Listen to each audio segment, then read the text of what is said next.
ketika yang diberikan itu adalah kenikmatan, ketika yang diberikan itu adalah satu keindahan, kenikmatan menurut kita, maka redo kita gampang kita redo, ya. Di mana bentuk redo kita? Senyum kita ketika dapatkan rezeki yang berlimpah ruah, kita senyum. Ketika usaha niaga kita berhasil, kita senyum. Ketika kita diangkat derajat kita senyum. Ketika pangkat kita, jabatan kita naik, kita senyum. Itulah bentuk redo manusia kita, ya. Tapi yang susah itu adalah redo ketika Allah memberikan satu kenikmatan berbentuk ujian cobaan. Sakit, jarang yang sakit itu mengucapkan alhamdulillah, ya. Ibu-ibu sakit gigi, bapak sakit gigi, nggak ada yang bilang alhamdulillah ya Allah sakit gigi, nggak ada. Yang opname juga nggak ada yang bilang alhamdulillah, padahal itu juga bentuk satu kenikmatan. Wa idza radiya radiyallahu anhu. Kalau dia redo dengan apa yang Allah berikan kepada dia, maka dia redo, Allah akan redo. Wasayati yauman yufarihu, akan datang satu hari nanti Allah akan menggantikan redo sedihnya dia, redo sakitnya dia, redo susahnya dia.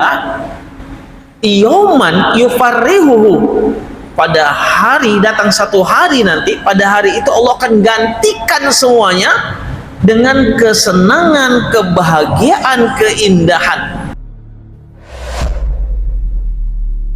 Bismillahirrahmanirrahim. Assalamualaikum warahmatullahi wabarakatuh. Innal hamdalillah nahmaduhu wa nasta'inu wa nastaghfiruh wa na'udzu billahi min shururi anfusina wa min sayyiati a'malina. May yahdihillahu fala mudilla lahu wa may yudlil fala hadiyalah. Subuhun qudus rabbuna wa rabbul malaikati war ruh. Subhanallah walhamdulillah wa la ilaha illallah wallahu akbar wa la haula wa la quwwata illa billahil aliyyil azim. Allahumma salli wa sallim wa barik wa karim wa azim ala hadha nabiyil karim sayyiduna wa habibuna wa syafi'una wa qurratu a'yunina wa maulana Muhammadin wa ala alihi wa ashabihi rasulillahi ajma'in, amma ba'du.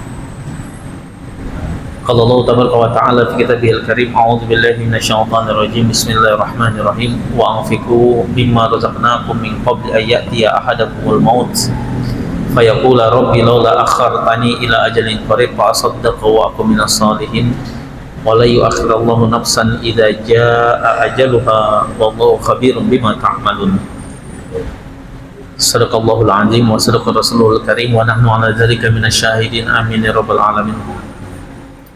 Bapak-bapak, ibu-ibu, jemaah salat maghrib yang dirahmati, diberkahi dan tentunya dicintai oleh Allah Subhanahu wa taala. Kita bersyukur kepada Allah atas segala limpahan rahmat, nikmat yang Allah anugerahkan kepada kita, sembari kita terus belajar untuk istiqomah dalam menjalankan perintah Allah, istiqomah dalam meninggalkan seluruh larangan yang Allah larang tanpa terkecuali.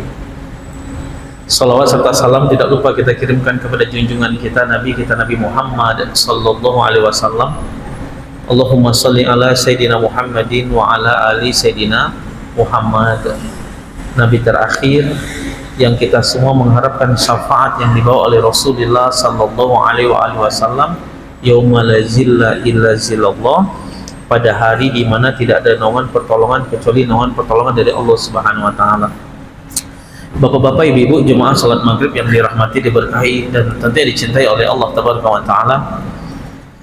Minggu kemarin kita sudah membahas cerita seorang laki-laki Arab Badui yang datang kepada Rasulullah, yang dinasihatin oleh Nabi, yang dia berkeluh kesah kepada Nabi an hayatihi, tentang kehidupannya, an ma'isyatihi, tentang ekonominya. Lalu apa kata Nabi? La tayasu min rohillah. Nabi menyampaikan firman Allah tabaraka wa taala, janganlah engkau berputus asa atas rahmat Allah. Ketika kita redo dengan apa yang Allah berikan pada kehidupan dunia kita, maka ada saatnya sayati yauman, ayyufarihun nas. Ketika kita redo Bapak Ibu dalam menjalani kehidupan dunia ini, redo aja dengan apa yang ditentukan oleh Allah, syarruhu wa khairuhu, yang ketika Allah ngasih yang enak kita redo, ketika Allah memberikan yang tidak enak menurut kita juga kita redo.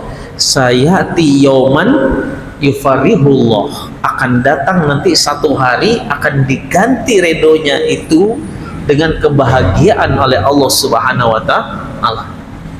Yang susah itu kan redo, Pak. Kalau Allah berikan kita nikmat, kita bisa redo. Redonya gampang, Pak. Ya, nggak ada orang yang naik jabatan, yang naik pangkat, nggak ada orang yang dapat rezeki banyak, ya, dia tidak redo, dia sedih, kenapa saya naik pangkat ya, kenapa saya naik jabatan ya, kenapa rezeki saya luas ya, kenapa usaha saya berhasil ya. Coba maunya berharap nggak usah berhasil lah usaha saya, berharap pangkat saya nggak naik lah, jabatan saya nggak naik. Nggak ada orang yang kayak gini. Ketika yang diberikan itu adalah kenikmatan, ketika yang diberikan itu adalah satu keindahan, kenikmatan menurut kita, maka redo kita gampang. Gampang kita redo. Ya. Di mana bentuk redo kita? Senyum kita. Ketika dapatkan rezeki yang berlimpah ruah, kita senyum. Ketika usaha niaga kita berhasil, kita senyum. Ketika kita diangkat derajat kita, kita senyum. Ketika pangkat kita, jabatan kita naik, kita senyum. Itulah bentuk redo manusia kita. Ya.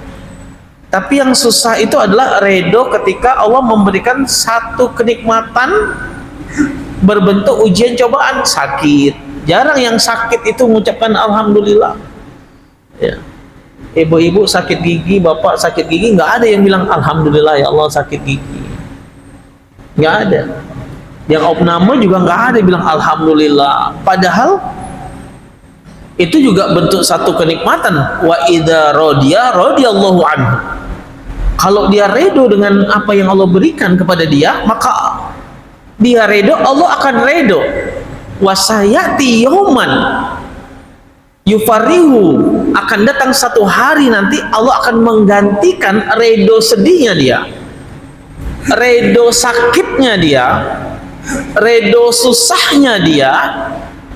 Yauman yufarihu, pada hari, datang satu hari nanti, pada hari itu Allah akan gantikan semuanya dengan kesenangan, kebahagiaan, keindahan. Kenapa nggak datang, nggak kunjung datang? Mana sih, kapan sih Allah ganti ini semua yang tidak enak ini dengan yang enak? Karena kita nggak redo-redo, Pak. Karena kita nggak redo-redo. Jadi udah redo aja. Karena redo itu, ketika kita redo, itu adalah puncak tertinggi dari bersandarnya seorang hamba kepada Allah Subhanahu wa Ta'ala. Allahus Samad. Allahus Samad. Allah tempat kita bersandar. Dan puncak tertinggi bersandarnya seorang hamba kepada Allah, Rabbnya adalah wa idza radiya radiyallahu anhu. Ketika dia redo, maka Allah juga akan redo dengan dia. Wa sayati yauman yufarihu, akan datang satu hari nanti Allah akan menggantikan apa yang menurut dia tidak enak, apa yang menurut dia menyakitkan, apa yang menurut dia menyusahkan, tapi dia redo, Allah akan gantikan satu hari nanti dengan kenikmatan, keindahan, kebahagiaan yang sangat besar. Dan itu hakiki. Dan itu hakiki, Pak. Ketika Allah memberikan sesuatu keindahan, pasti hakiki, pasti mutlak. Ada yang nggak suka dengan kebahagiaan mereka yang diredoi oleh Allah, kepingin mengotak-atik, kepingin merusak, nggak akan bisa. Kenapa? Karena kebahagiaan yang Allah berikan adalah kebahagiaan yang hakiki. Orang iri dengki tersingkirkan, orang yang nggak senang tersingkirkan. Kenapa? Allah yang sudah bermain, yadullah fauqa aidihim. Kalau Allah yang sudah menentukan, kalau Allah yang sudah memberikan, kalau Allah yang sudah menggantikan, kalau Allah yang sudah bermain, sehebat apa manusia, nggak ada yang bisa merubah ketetapan Allah Subhanahu wa taala. Lau ijtama'atil jins wal ins liyadurruka wa lam yadurruka illa ma qad kataballahu 'alaika. Kalau seluruh bangsa jin, kata Nabi, kalau seluruh bangsa jin dan seluruh manusia di permukaan bumi ini bersatu, berkolaborasi, ngumpul semuanya, liyadurruka, untuk mencelakakan engkau, untuk menghinakan engkau, untuk menjatuhkan engkau, untuk memiskinkan engkau, setelah engkau redo dengan ujian-ujian yang Allah berikan, setelah engkau redo dengan sakitmu, engkau redo dengan susahmu, engkau redo dengan apapun yang tidak enak menurutmu yang Allah berikan, lalu engkau redo, lalu ada sekelompok orang yang iri, yang hasad, yang hasut, yang kepingin merubah ketetapan Allah untukmu, lam yadurruka illa qad kataballahu 'alaik. Seluruh bangsa jin tadi ngumpul Bapak Ibu, dan seluruh manusia tadi ngumpul Bapak Ibu untuk mencelakakan engkau, maka engkau tidak akan pernah celaka. Kenapa? Allah yang sudah turun, Allah yang sudah bermain, Allah yang sudah menetapkan, Allah yang sudah memberikan. Kata kuncinya adalah Bapak Ibu redo dengan ketetapan Allah Subhanahu wa taala, khairuhu wasarruhu. Baik ketetapan yang enak menurut kita maupun ketetapan yang tidak enak menurut kita. Ya, padahal yang Allah berikan itu semuanya enak Bapak Ibu, nggak ada yang nggak enak. Semua yang Allah berikan itu enak, nggak ada yang nggak enak Bapak Ibu. Semuanya nikmat, semuanya nikmat, semuanya enak. Yang membuat nggak enak adalah al-hawa, hawa nafsu kita. Itu yang buat nggak enak. Apa yang membuat nggak enak? Al-wahan. Al-wahan. Apa itu al-wahan? Hubbuhu ila dunya aksar min hubbihi ilal akhirah. Hubbuhu ila dunya akbar min hubbihi ilal maut. Hubbuhu ila dunya a'zam min hubbihi ila rabbih jalla wa ala. Cintanya kepada dunia lebih besar daripada cintanya ke akhirat. Cintanya kepada dunia lebih besar daripada cintanya dengan kematian. Cintanya kepada dunia lebih besar daripada cintanya kepada Allah Tuhannya yang menciptakan dia. Ini penyakit wahan, hubbud dunia, cinta dunia. Allah gak ngelarang kita cinta dengan dunia ini Bapak Ibu. Nabi juga gak ngelarang kita cinta dengan dunia ini Pak. Tapi sewajarnya. Ada batasannya. Ada batasannya Pak.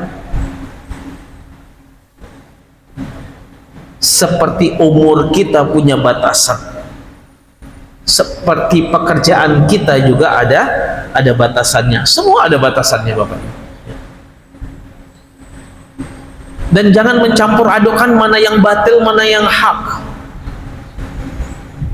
Hai orang-orang yang beriman, kenapa engkau menghalalkan yang diharamkan, dan begitu juga sebaliknya, mengharamkan yang dihalalkan oleh Allah Subhanahu wa taala.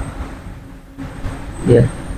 Kita udah belajar pelajaran pertama kemarin, pelajaran kedua, pelajaran yang ketiganya apa dari kisah seorang laki-laki Badui ini datang kepada Nabi Muhammad SAW. Jangan la tubaddilul harama bil halal walal halala bil haram. Jangan engkau menggantikan yang haram dengan yang halal dan yang halal dengan yang haram, karena kedua-duanya berbeda. Kita udah belajar dalam hadis arba'in udah sekian tahun yang lalu Pak. Al halalu bainun wal haramu bain. Halal jelas, haram jelas. Gak ada yang bahagia yang berdiri di atas keharaman. Kalaupun dia senang-senangnya sementara. Gak ada yang bahagia berdiri di atas penzolimannya kepada orang lain. Kalaupun dia bahagia, bahagianya hanya sementara. Tidak ada kebahagiaan di atas penderitaan orang lain. Kalaupun ada kebahagiaan, kebahagiaannya juga sementara. nggak ada yang selama-lamanya, nggak ada yang hakiki. Jangan gantikan yang halal menjadi haram, dan jangan menggantikan yang haram menjadi halal. Saya selalu ingatkan untuk diri saya dan kita semua, buang kalimat jangankan yang halal, yang haram aja susah. Buang kalimat itu. Jangankan yang halal, yang haram aja susah. Ini hadhihi kalimatun syaitan. Ini ungkapan syaitan, Pak. Ini ungkapan setan yang ditanamkan dalam diri kita. Sama dengan bahasa, nggak mau lah sholat berjamaah di masjid, mendingan di rumah aja. Kan kiblatnya sama, sholatnya juga sama, jumlah rakaatnya sama, takbirnya juga sama. Hadil aqwal syayatin.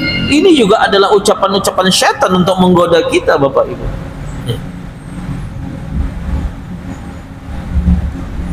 Jangan membalut yang haram dengan yang halal.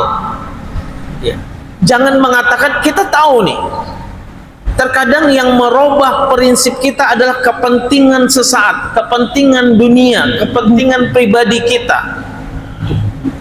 Ini yang merubah prinsip kita dari yang benar menjadi tidak benar, dari yang sahih menjadi ghair sahih. Kita tahu ini nggak boleh, tapi karena kita punya kepentingan di dalamnya, kita punya tujuan di dalamnya, akhirnya bagaimana yang diharamkan ini bisa menjadi halal. Cari dalil sana, cari dalil sini, sampaikan sana, sampaikan sini. Nauzubillah, sampai mendiskreditkan sesuatu yang lain agar tujuan kita tercapai, yang haram menjadi halal, dan kita mendapatkan manfaat faedah dari dalamnya. Kulluha haram, semuanya haram.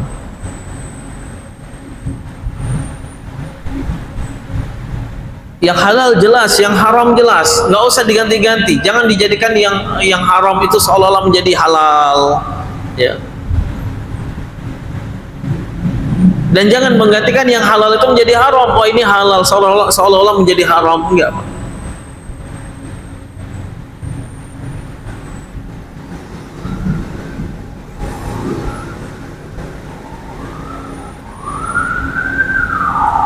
Karena kepentingan pribadi, kepentingan kelompok, kepentingan dunia, orientasi pribadi, orientasi kelompok, sehingga kita menjadikan yang haram itu menjadi halal, membalut yang haram itu seolah-olah menjadi baik, menjadi halal, maka kita juga masuk ke dalamnya.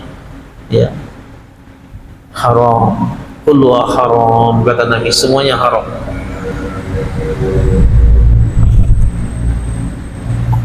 Halal jelas, haram jelas, tengah-tengah yang enggak jelas, sama bainahuma umurun mutasyabihat.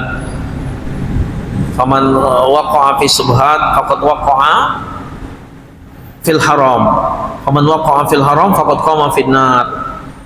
Halal jelas, haram jelas, di antara tengah-tengahnya itu yang tidak jelas, subhat. Barang siapa yang terjebak dalam subhat, maka dia terjebak dalam perkara yang haram.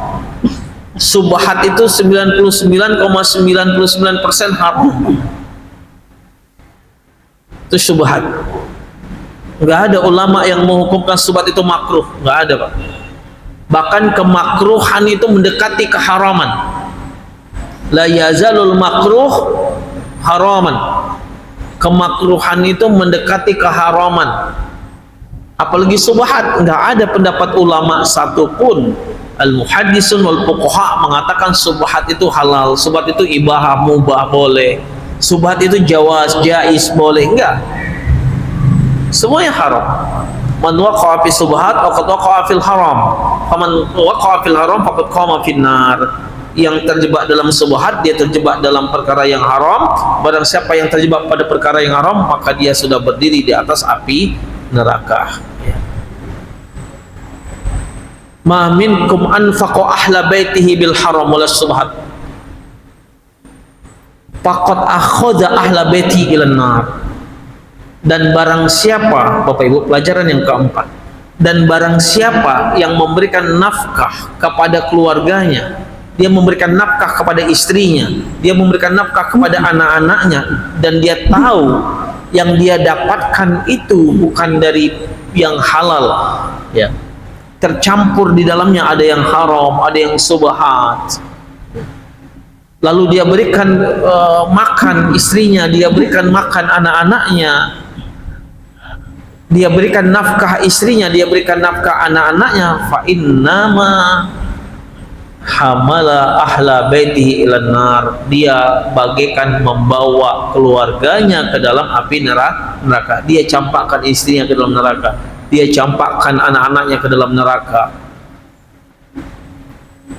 dan dia akan mempertanggungjawabkan itu, Bapak. Kita, Pak, akan mempertanggungjawabkan itu, Pak.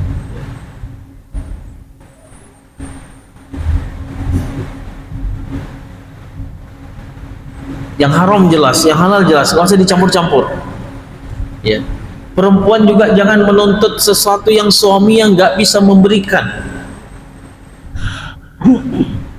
Jangan menuntut suami untuk melakukan apapun yang dia tidak bisa memenuhi kebutuhan kita, kecuali yang dia sudah ikhtiar. Ketika suami sudah ikhtiar,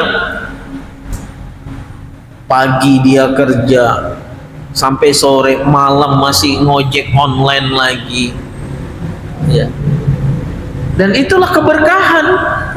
Berapapun yang diberikan, itulah keberkahan, dan itu halal, Pak. Itu halal.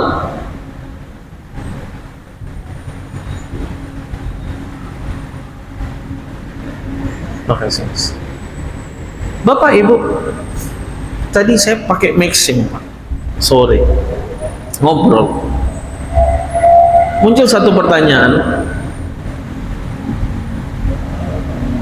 Ustadz, saya yang jadi supir online gini gajinya halal nggak? Saya bilang halal, ini paling berkah itu gaji orang ngojek, orang supir online, itu berkah. Kenapa? Dia nggak nipu-nipu, Pak.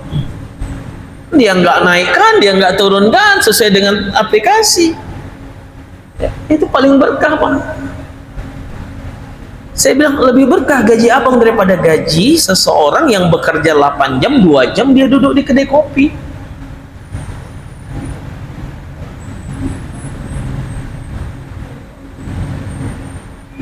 Lebih berkah gaji seperti ini, lebih berkah gaji tukang, Pak, daripada mereka yang kerja 8 jam tapi di meja kerjanya dia buka handphone, dia main slot, dia main game. Karena yang kita cari di dunia ini keberkahan, Bapak Ibu. Keberkahan. Sedikit berkah lebih baik daripada banyak tidak berkah.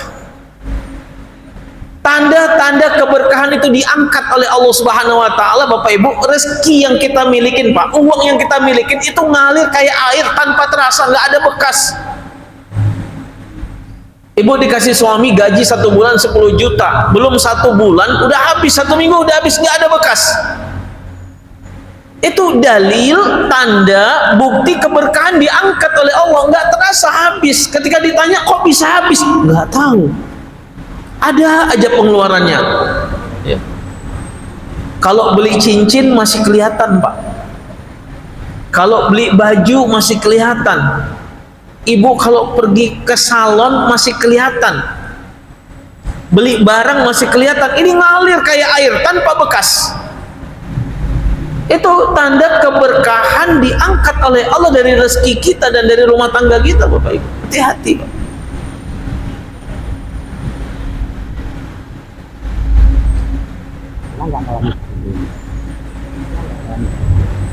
Sedikit berkah lebih baik. Bagaimana kita mensyukurin keberkahan itu? Di mana letaknya? Ya. Letak keberkahan itu adalah bentuk kita mensyukurin apa yang kita dapat dari Allah Subhanahu wa taala, disyukurin. Alhamdulillah ya Allah.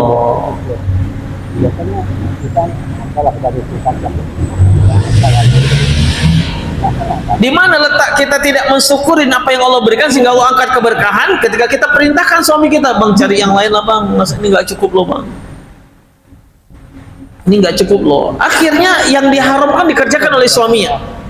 Kenapa? Tuntutan tadi, ya.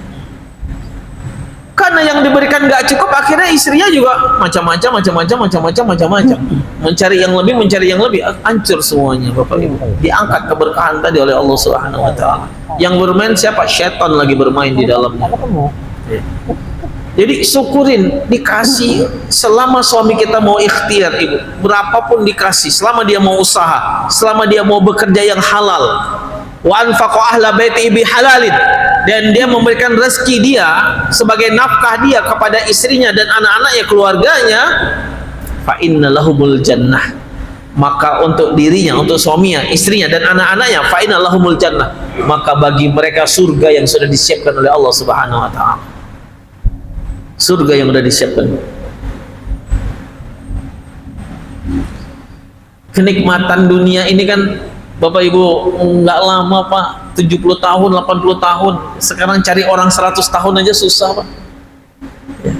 Kalau udah tua, udah sakit, apa lagi yang mau dinikmati?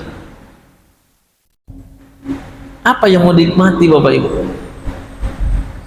Ada orang yang kayanya luar biasa Pak, mobilnya mewah, nggak ada mobilnya di bawah 1 miliar, nggak ada Pak.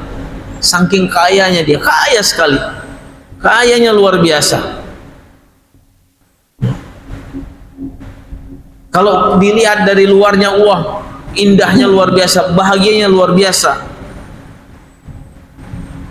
Ketika itu saya ngisi harisan keluarga di rumah beliau, selesai salam-salaman, saya dilarang pulang dulu, dialog, diskusi, ngobrol. Punya anak 5, kiranya semua 5 anak ini berantem semuanya, berantem semuanya, kepingin ini, kepingin ini, kepingin ini, kepingin ini, kepingin ini, karena kaya, lalu tidak menanamkan ilmu keagamaan untuk anak-anak. Akhirnya ribut, semuanya kepingin menguasain ini, semuanya kepingin menguasain ini, menguasain ini. Ustadz, lalu bagaimana Ustadz?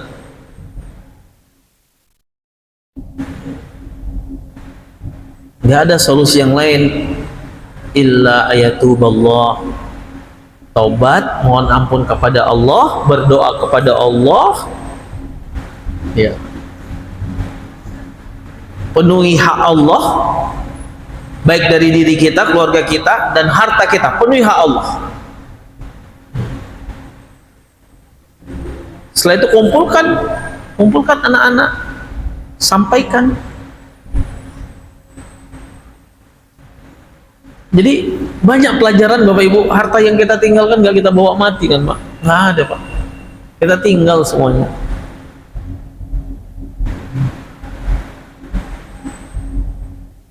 Istrinya meninggal, suaminya nikah lagi, suami meninggal, istri nikah lagi, yang menikmati orang lain, yang merasakan enak orang lain. Apa batasan kita udah selesai ya. Yang suaminya nikah lagi, istri udah meninggal, bangkit kuburan, mau cekek istri suaminya yang baru, nggak bisa juga ya. Itu hanya dongeng-dongengan Bapak Ibu. Jadi syukurin apapun yang dikasih, syukurin Pak, itulah bentuk berkah.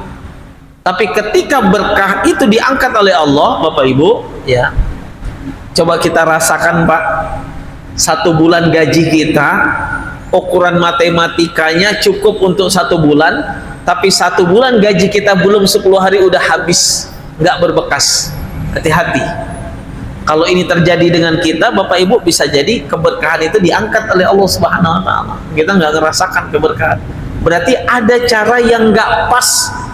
Ketika kita bekerja 1 bulan itu ada jam-jam atau menit-menit atau hari yang tidak pas menurut Allah Subhanahu wa taala, sehingga Allah angkat keberkahan itu. Kita masuk dalam hadis berikutnya Bapak Ibu ya.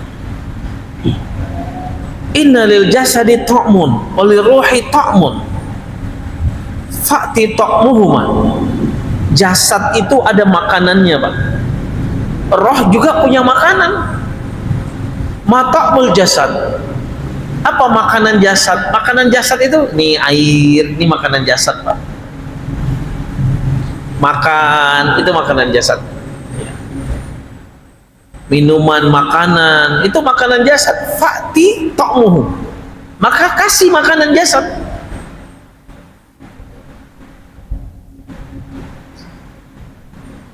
Yang harus kita ingat adalah inna ta'mal jasadi fihi haddun. Makanan jasad itu ada batasnya. Apa batasnya? La tubazziru, janganlah engkau mubazir, jangan berlebih-lebihan. Innal mubazzirina kanu ikhwana syayatin. Berlebih-lebihan itu adalah mubazir, dan mubazir itu adalah temannya syaitan. Kenapa ada batasannya Pak dalam makanan jasad, kata Nabi? Ya, Nabi itu kepingin menyampaikan kepada kita jangan berlebih-lebihan. Pada dasarnya nggak ada pantangan bagi kita untuk makan Pak. Selama itu halal boleh dimakan, nggak dilarang. Tapi ada batasannya. Batasannya apa? Jangan berlebih-lebihan. Al-israf. Israf itu artinya tabzir. Tabzir itu berlebih-lebihan, mubazir. Ya. Kita nggak dilarang makan ketam saus, Pak.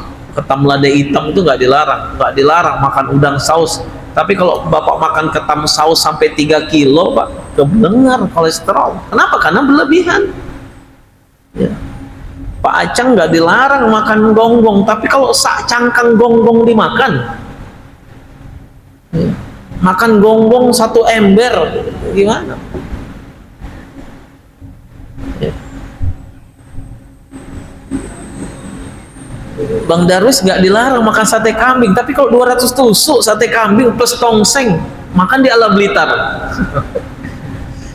Kan jadi penyakit. Nah, maka konsepnya adalah hatta di batasan. Sampai seperti ini Nabi mengingatkan kita dan mengajarkan kita, Bapak Ibu. Kenapa ada yang kolesterol? Ya karena tadi al-israf, tabzir, karena berlebihan makannya. Kenapa ada yang kena diabetes, kena gula? Kenapa? Karena berlebihan tadi, Pak. Ya. Dia tahu oh, ini nggak boleh, tapi tetap aja dikerjakan, tetap aja dikonsumsi. Ada batasannya, Pak. Beda dengan ta'mur ruh. Fa inna ta'mur ruh laisa fihi haddun. Tapi kalau untuk makanan ruh nggak ada batasan. Mau sholat sebanyak-banyaknya silakan, mau zikir sebanyak-banyaknya silakan. Apa makanan roh? Makanan roh sholat yang kita dirikan.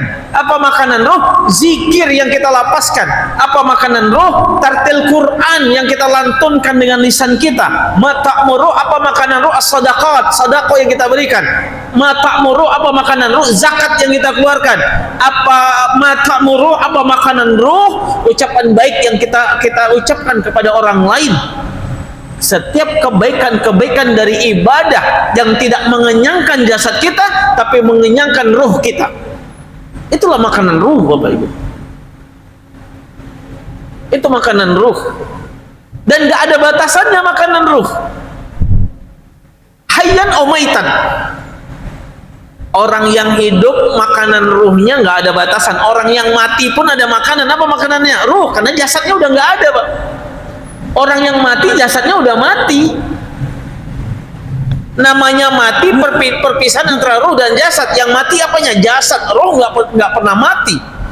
Sampai kapanpun ruh orang mati butuh makan. Begitu juga ruh kita yang masih hidup butuh makan. Kita yang masih hidup mata'mur ruh. Apa makanan ruh kita? Nih duduknya kita di majelis ini, itu makanan ruh, Pak. Ya. Walaupun mungkin pikiran kita kemana, tapi jasad kita di sini, itu makanan ruh. Allah tetap memberikan keutamaan ketika kita duduk dalam majelis. Apa makanan ruh? Salat maghrib kita yang kita kerjakan berjamaah tadi, kita dirikan berjamaah tadi. Zalika ya ta'mur ruh. Itu makanan ruh. Apa makanan ruh? Zikir tadi, doa kita tadi selesai salat, ba'diyah kita tadi, itu makanan ruh. Ya. Apa makanan ruh? Qiyamul lail kita, tahajud kita, duha kita, nafilah kita, qobliyah ba'diyah kita, itu makanan ruh. Ayat demi ayat yang kita baca dari Al-Quran kita tartilkan, itu makanan ruh. Sedekah kita, itu makanan ruh.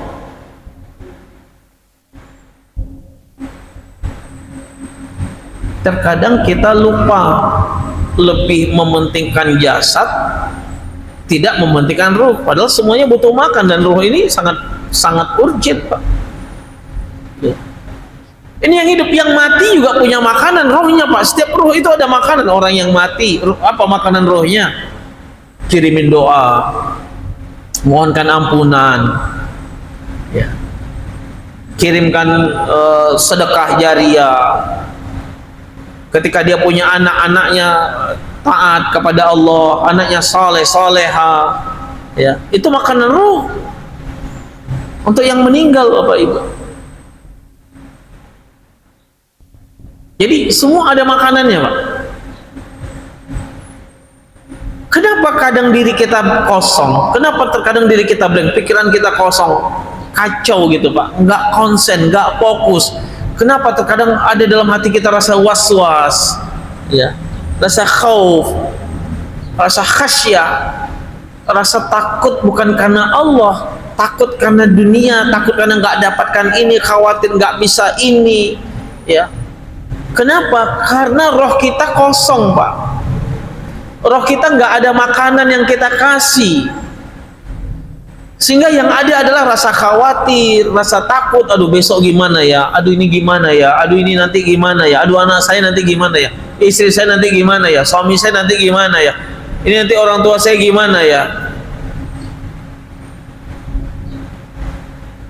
Faragat ar-ruh, kosong roh kita, kita nggak pernah ngisi makanan.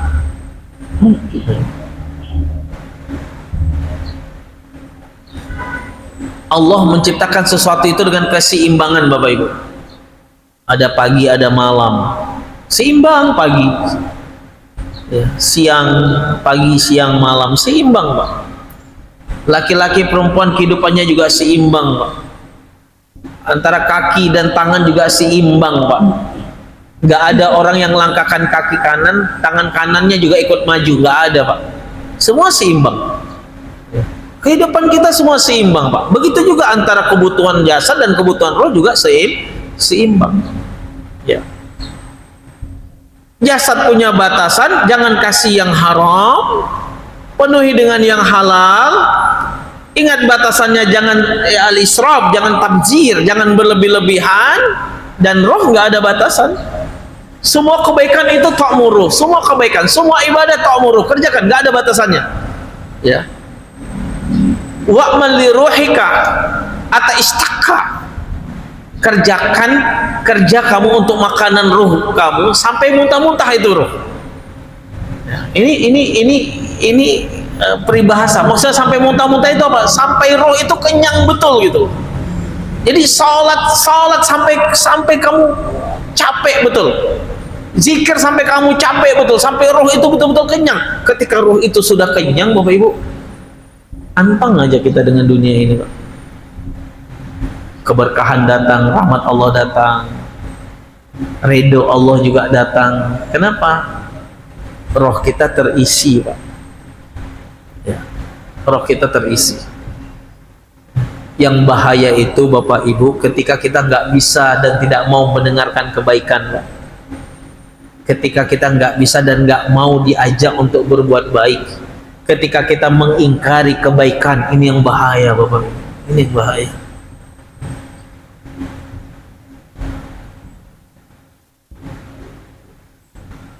Unzur maqala wala tangzur man qal. Dalam peribahasa Arab, dalam mahfuzat dikatakan, lihat apa yang dikatakan dan jangan lihat siapa yang mengatakan.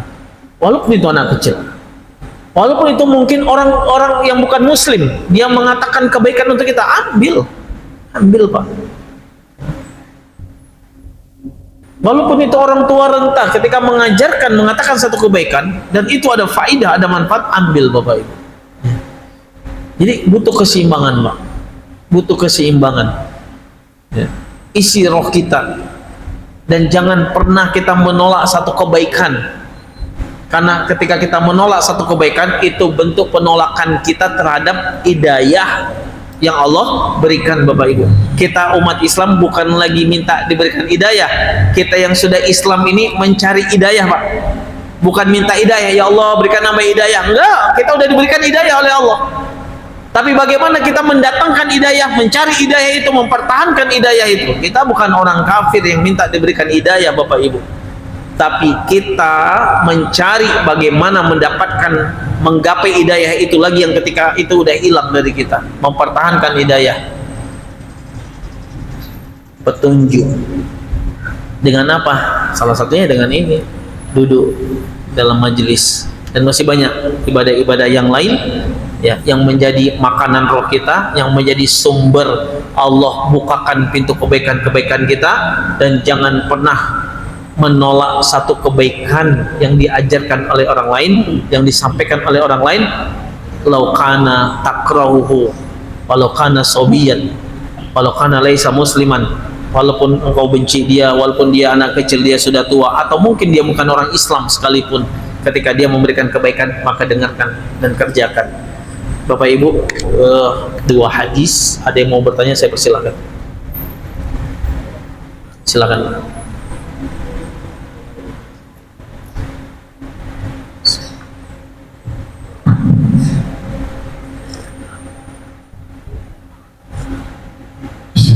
Assalamualaikum warahmatullahi wabarakatuh. Waalaikumsalam.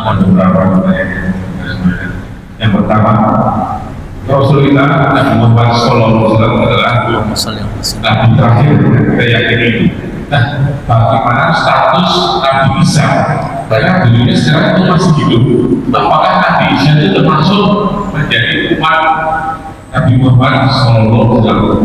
Yang kedua, beberapa contoh sebetulnya sehari-hari itu seperti apa dan bagaimana cara membersihkannya. Dan yang terakhir, kalau kita sudah meninggal dunia, manakah tempatnya roh itu? Apakah dari dasar hubungan atau kembali ke Allahul Mahfuz? Terima kasih. Assalamualaikum warahmatullahi wabarakatuh. Akhlul anbiya wa khataman nabiyyin.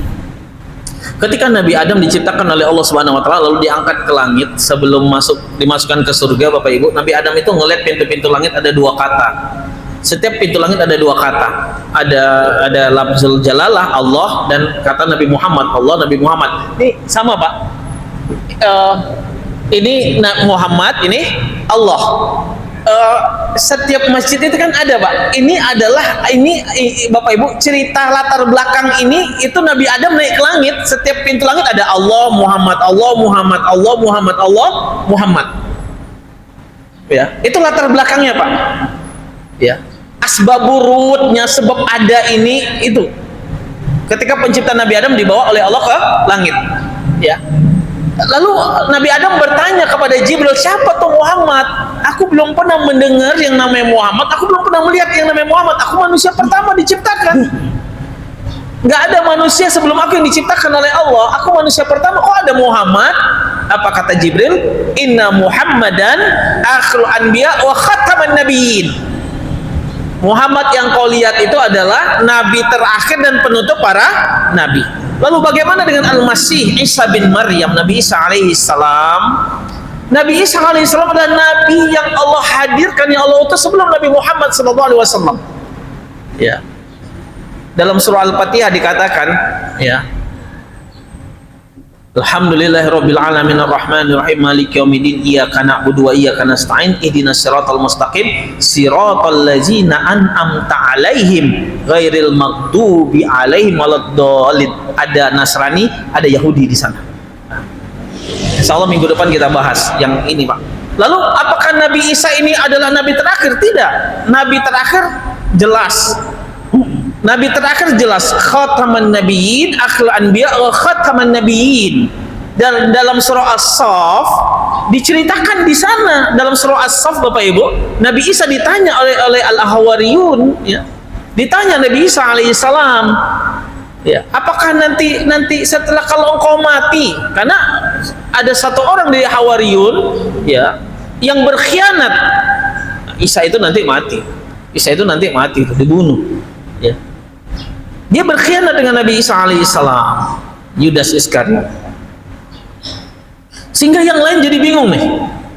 Ya. Walaupun Nabi Isa berkata, aku akan diangkat ke langit, aku tidak mati, tapi Rabbku, Tuhanku akan mengangkat aku, dan setelah itu akan datang seorang Nabi. Sayati mim ba'di ismuhu Ahmad. Akan datang seorang Nabi setelah aku yang terakhir nih. Nabi yang terakhir setelah aku namanya Ahmad. Ahmad nisbah dari nama Nabi Muhammad. Nabi Muhammad disebut Muhammad, Nabi Muhammad disebut Ahmad, Nabi Muhammad disebut Mahmud, Nabi Muhammad disebut Nur, Nabi Muhammad disebut Yasin, Nabi Muhammad disebut Nun, Nabi Muhammad disebut Alif Lam Mim. Kata-kata dalam Al-Quran itu, Pak, itu nisbahnya kepada Nabi Muhammad sallallahu alaihi wasallam. Dan Nabi Isa adalah, apakah nanti Nabi Isa menjadi umat Nabi Muhammad? Iya, Al-Muntazir. Nabi Isa adalah Al-Muntazir, Nabi Al-Muntazir yang ditunggu-tunggu kedatangannya. Untuk siapa? Liyahdihin nasara ila tauhid, untuk memberitahu kepada mereka orang-orang Nasrani bahwasanya agama yang benar adalah agama Islam, sehingga mereka nanti juga berbondong-bondong, sebahagian mereka berbondong-bondong untuk bersyahadat mengikuti Al-Masih Nabi Isa alaihissalam, masuk ke dalam agama Islam. Di mana nanti Al-Masih? Faqamal Masih ma'al Mahdi. Al-Masih dan Imam Mahdi nanti bersama, Bapak Ibu. Bersama di mana? Ini pembahasannya kayak buat skripsi, Pak Edi. 6 SKS, Pak. Nggak cukup nih. Ya. Lalu di mana roh? Ketika kita sudah meninggal, apakah roh itu di Lauhil Mahfuz? Belum. Belum. Ya. Kapan roh itu nanti ke Lauhil Mahfuz? Idza waqa'atil waqi'ah. Ketika kiamat itu sudah hadir. Ketika semua sudah dimatikan, dihancurkan oleh Allah, nggak ada lagi manusia yang hidup. Ketika itu roh, ya, fatatir ruh, fatatil arwah ila Lauhil Mahfuz ila rabbiha, akan datang semua roh yang Islam, roh yang non Muslim, semuanya akan datang kepada Allah tabaraka wa taala. Itu roh akan kembali kepada Allah Subhanahu wa taala. Ya. Jadi roh kita kemana, Bapak Ibu? Ya, roh kita di mana nih? Ya, roh kita ada dengan kita. Yang sudah meninggal gimana? Rohnya ada, rohnya. Lalu di mana? Jangan tanya di mana, karena kuncinya adalah kalimat firman Allah tabaraka wa taala, yas'alunaka 'anir ruh, qulir ruhu min amri rabbi wa ma utitu minal ilmi illa qalila. Muhammad, kalau ada yang nanya kepada engkau, roh itu kemana ya, kok nggak nampak? Jangan-jangan roh itu ada di depan kita nih. Jangan-jangan roh bapak kita ada dengan kita. Kalau engkau ditanya tentang roh, katakan roh itu urusan Allah, perihal yang gaib. Tapi kita wajib mempercayainya. Rukun iman salah satunya adalah iman kepada yang gaib. Roh itu gaib, Pak. Bapak bisa ngeliat roh? Nggak bisa, kita nggak bisa ngeliat roh. Perkara yang gaib. Kalau engkau ditanya, itu roh kemana? Roh orang meninggal itu kemana? Bersemayam di mana? Qulir ruhu min amri rabbi, katakan urusan roh itu urusan Allah. Wa ma utitum minal ilmi illa qalila, maka aku sengaja memberikan pengetahuan tentang itu sedikit. Kenapa Bapak Ibu? Kenapa Allah memberikan kepada Nabi aja tidak seluruhnya tentang roh, Pak? Ya. Apalagi kepada kita, Nabi yang kekasih Allah, manusia yang sempurna, yang maha tahu di antara manusia, Bapak Ibu. Disampaikan kepada Allah, sampaikan kepada mereka, wa ma utitu minal ilmi illa qalila. Aku berikan pengetahuan mereka hanya sedikit aja. Biar apa, Pak? Biar kita tidak bertanya roh itu di mana posisinya, tapi bagaimana kita menjadikan roh kita bisa istiqomah, kenyang dengan makanan-makanan roh tadi, Bapak Ibu, sehingga roh kita damai, Pak. Roh itu hanya ada dua aja.